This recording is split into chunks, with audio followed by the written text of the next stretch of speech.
teman AVM, di video kali ini aku mau ngajakin kamu latihan core biar larinya makin kuat. Hai teman AVM, selamat datang di Fit with Mel sama aku Melanie Putria. Kalau kamu suka video ini, nanti tolong dikasih like-nya ya, terus di-share ke temen yang butuh informasinya. Dan jangan lupa di-subscribe YouTube channel aku biar aku makin seneng dan makin happy bikin video buat kamu ya. Oke, sekarang ini teman AVM, aku akan ngasih latihan buat core supaya core-nya kamu makin kuat dan makin efisien saat dipakai berlari. Kenapa? Karena gini, kamu pernah nggak ngeliat ada teman-teman pelari yang ketika lari jarak jauh atau sedang melakukan long run atau saat race, mereka tuh posturnya udah berantakan di kilometer tertentu. Atau jangan-jangan kamu sendiri pernah ngalamin gitu ya. Misalnya lagi lari maraton di kilometer 30 itu udah amburadul formnya. Nah itu bisa jadi karena core-nya kamu kurang terlatih. Padahal nafasnya masih oke, terus kayaknya otot kaki tuh masih kuat gitu, tapi somehow formnya udah bungkuk, udah ke kiri ke kanan, ayunan lengannya udah berantakan. Nah sekarang aku mau ajak kamu latihan core supaya core kamu makin kuat. Dan kalau core-nya kuat, larinya jadi lebih efisien, formnya jadi lebih bagus, terus posturnya lebih upright. Saat kamu udah capek pun kamu masih bisa tegak, dan itulah yang akan membuat larinya kamu nih makin kencang, makin jauh, dan makin menyenangkan rasanya. Yuk kita mulai ya. Gerakan yang pertama, aku tahu kamu pasti agak benci-benci tapi rindu sama gerakan ini, tapi mohon maaf ya, gerakan ini sangat efektif untuk melatih kekuatan core kita. Kita mulai plank aja nih, 30 second. 30 second regular plank pakai elbow seperti ini. Pastikan yang perlu kamu cek nih adalah postur kamu harus tegak dan lurus. Jadi nggak boleh tinggi seperti ini bagian hipnya atau glutesnya, dan juga nggak boleh terlalu rendah seperti ini. Jadi pastikan tetap lurus. Yang perlu di squeeze saat melakukan plank adalah bagian glutesnya atau bokong kamu. Squeeze, kontraksiin bagian glutesnya, bokongnya. Quadricep, paha depan juga harus di squeeze. Bagian shoulder tetap relax. Tangan boleh begini, boleh juga mengepal seperti ini. Pandangan lurus ke matras. Jadi tidak mendongak seperti ini, tidak juga terlalu turun seperti ini ya. Jadi hanya melihat matras, tetap bernafas, inhale, exhale. Sambil perut kamu ibaratnya nih ya, kayak ada yang lagi mau nonjok. Atau ibaratnya lagi ada yang mau ngelempar bola ke perut kamu. Squeeze in, bracing. 30 second. Sambil tetap kontraksiin glutesnya, bokongnya di squeeze, paha depan di squeeze, perutnya juga di bracing, relax bahunya. 30 seconds and done. Oke, gerakan yang kedua masih keluarga plank, kita akan side plank.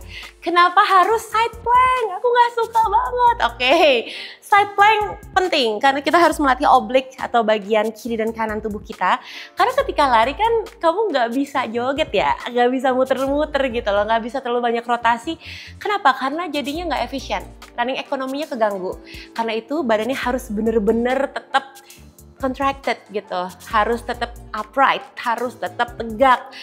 Nah, side plank ini membantu banget juga nih teman AVM. Jadi kita akan coba side plank.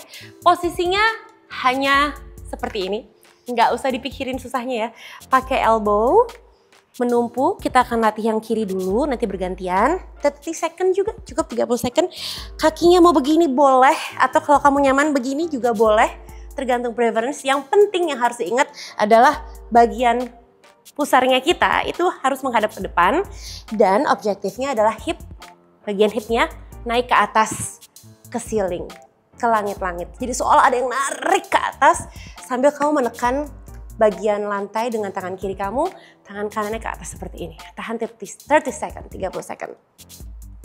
Sambil tetap nafas. Pandangan ke depan. Kalau hipnya udah mulai turun kayak gini, coba lagi untuk naik. Seolah-olah ada yang narik dari atas. Badannya ingat nggak boleh muter kayak gini, nggak boleh muter ke depan juga, harus tetap lurus. Atur nafas ya. Bagian perut ingat sama seperti tadi. Seolah-olah ada yang mau nonjok, bracing, atau ada yang mau ngelempar bola ke perut kamu. Oke. Sama kontraksiin semuanya, glutesnya juga harus di squeeze kenceng. setelah 30 second, turun dan bergantian sebelah kanannya.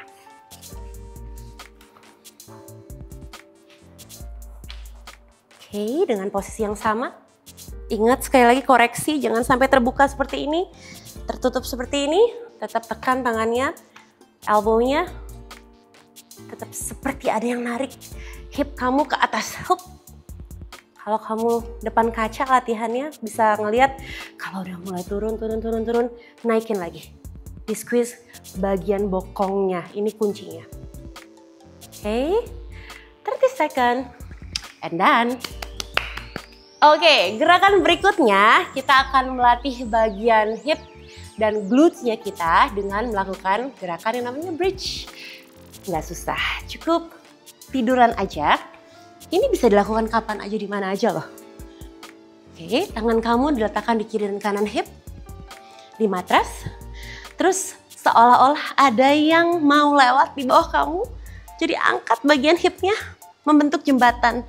That's why we call it bridge. Oke, kalau bisa nih ya teman FVM ya, kamu ngerasa kayak, oh aku bisa banget tuh sampai atas. Nyobain lebih tinggi lagi hipnya, lebih tinggi lagi hipnya, itu objektifnya. Jadi pelan-pelan saja. Kalau emang belum bisa terlalu tinggi, segini dulu. Cuman kalau kamu merasa, oke, bisa. Oke, makin lama makin tinggi. Satu kata kunci untuk bridge adalah kamu harus menopang di tumit ya. Jadi berat badannya di tumit, bukan di sini. Jadi tumit yang harus kamu tekan banget ke ground, ke surface, ke lantai. Tangan kamu bantu nopang seperti ini. Ingat perutnya juga nggak boleh flare. Bagian ribcage-nya harus tutup, harus kunci, bracing perutnya. Kayak tadi ada yang mau nonjok atau ada yang mau ngelempar bola. Pelan-pelan squeeze bagian glutes ya. Glutes ini yang paling kerja ya teman FM ya. Jadi bantu badannya untuk ngangkat ke atas sambil di squeeze, dikontraksiin bagian bokongnya. Tahan 30 second juga. Ingat bagian lututnya nggak boleh nutup kayak gini, tapi kasih jarak selebar bahu. Setelah bernafas. Kalau sudah 30 second, turun lagi, istirahat 1 menit. Terus kalau kamu udah mulai merasa bisa catch up nafasnya, mulai lagi perlahan dengan starting position seperti ini. Perlahan-lahan naik ke atas. Kunci glutes ya. Kamu akan ngerasa kadang-kadang suka kram tiba-tiba di bagian bokong atau hamstring, but it's okay. Turun lagi pelan-pelan kalau misalnya ngerasa kram. Terus ntar mulai lagi untuk melakukan aktivitas bridge-nya. Oke, setelah 30 second, turun, in between rest 1 menit. Oke, gerakan berikutnya ini juga gak kalah penting, suka dianggap enteng, padahal cukup signifikan hasilnya kalau kamu melatih dengan baik, yaitu Superman. Gampang juga, nggak perlu pakai alat, cukup kita tengkurap aja facing down seperti ini. Tangannya boleh di sini, teman FVM, ya, atau boleh juga di bagian kepala ini. Jadi kayak protecting the foreheadnya kita supaya nggak terlalu terbentur lantai. Dan gerakan yang harus dilakukan adalah kamu mengangkat kaki dan kepala secara bersamaan. Sebenarnya bukan kepala ya, to be exact, adalah upper body kamu yang diangkat. Contohnya seperti ini. Tahan 1 second di atas, turun lagi. Relax, angkat ke atas, 1 second, turun perlahan. Relax, angkatnya boleh lebih cepat. Keluarkan nafas ketika di atas. Turun perlahan, inhale di bawah. Di atas tahan. Turun. Nah, kunciannya adalah kamu tetap harus squeezing your glutes ya. Jadi selama melakukan gerakan ini ketika ke atas, bokongnya dikunci, dikontraksiin ya, sehingga nggak ada kompensasi yang terjadi di lower back-nya kamu. Kita mulai lagi, kita lakukan 10 repetisi. Turun perlahan. Ingat, leher posisi netral. Nggak boleh gini karena bakalan sakit banget bagian leher kamu. Dan nggak boleh juga terlalu seperti ini, membungkuk ke bawah gini, lehernya nekuk ke bawah. Karena akan sakit banget. Jadi posisi leher dan kepala netral. Kita mulai lagi ya, biar kamu ada gambarannya. Pelan turun. Naik lebih cepat. Turun lebih pelan. Buang nafas di atas. Senyamannya tangannya boleh begini atau boleh begini juga, nggak apa-apa. senyamannya kamu, tapi objektifnya adalah kita sedang melatih otot bokong kita yang paling banyak bekerja di gerakan ini ya. Nah, gerakan berikutnya adalah dead bugs. Ini gerakan yang orang suka nganggep receh. Padahal ini inner core-nya kamu, bagian inti tubuh terdalam lah yang dilatih. Emang gak terlalu signifikan kerasa sakit kayak kamu lagi crunch atau kamu lagi sit up gitu. Cuman otot dalamnya ini yang kita lagi latih nih teman FM. Gerakannya gampang, aku kasih yang paling sederhana dulu ya. Namanya dead bugs. Nah, jadi angkat tangannya dulu, starting position seperti ini. Angkat tangannya ke atas, lalu kaki kamu juga diangkat. Dan posisi kaki jangan pointing ya, tapi seperti ini. Terus perlahan-lahan, nah satu objektif kuncian yang harus diingat adalah lower back nggak boleh rounding kayak gini. Nggak boleh ada celah di bagian bawah, jadi harus nempel. Selama melakukan gerakannya, lower backnya harus nempel ke lantai. Karena kalau enggak, bahaya bisa cedera. Oke, kita coba. Kita mulai starting position seperti ini. Tempelin lower backnya ke bawah. Perlahan-lahan. Pelan aja. Control and slow. Up. Nah, aku lagi berusaha keras untuk menempelkan lower back aku di bawah. Karena kalau enggak jadi gampang banget. Tapi kalau begitu lower backnya nempel, baru berasa. Oke. Atur nafasnya.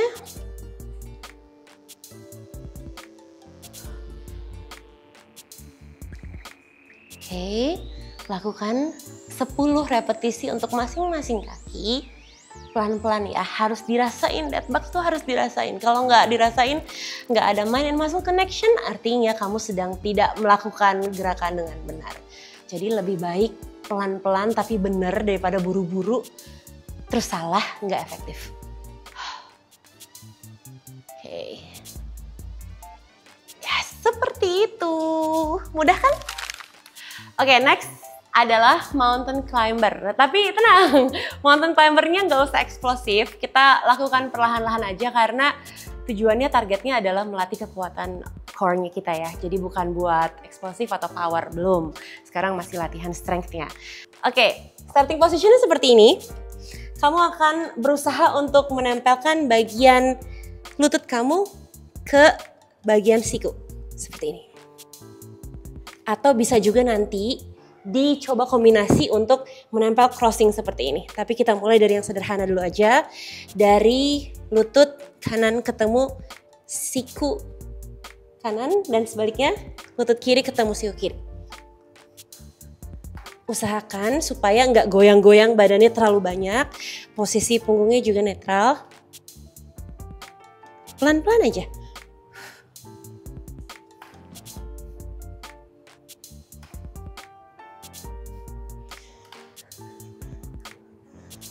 Oke.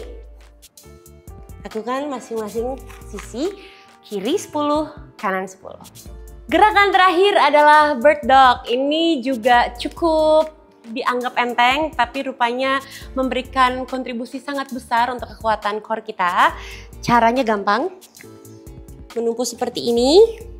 Lalu tangan kanan lurus, tangan kiri, Lalu tangan kanan ke depan, kaki kiri ke belakang. Temukan siku kamu dengan lutut. There you go.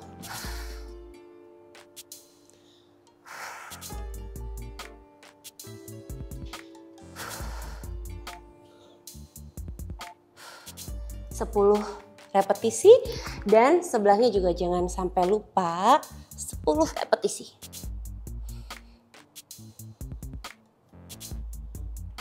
Atau kalau mau variasi lebih sulit biasanya atau lebih nyaman tergantung kamu ya preferensinya ya.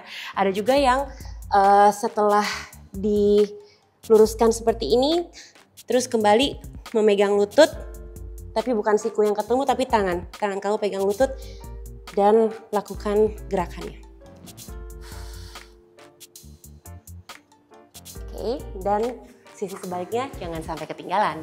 Itu tadi gerakan core yang bisa kamu lakukan dimanapun, kapanpun, dan tanpa perlu alat berat, equipment yang ribet, cukup pakai matras, pakai handuk, Terus lakukan 1 kali atau 2 kali kalau misalnya punya waktu, syukur-syukur nih 2 kali seminggu setelah easy run ya kamu. Kan ini kan nggak terlalu capek sebenarnya, bisa jadi bagian dari stretchingnya kamu juga.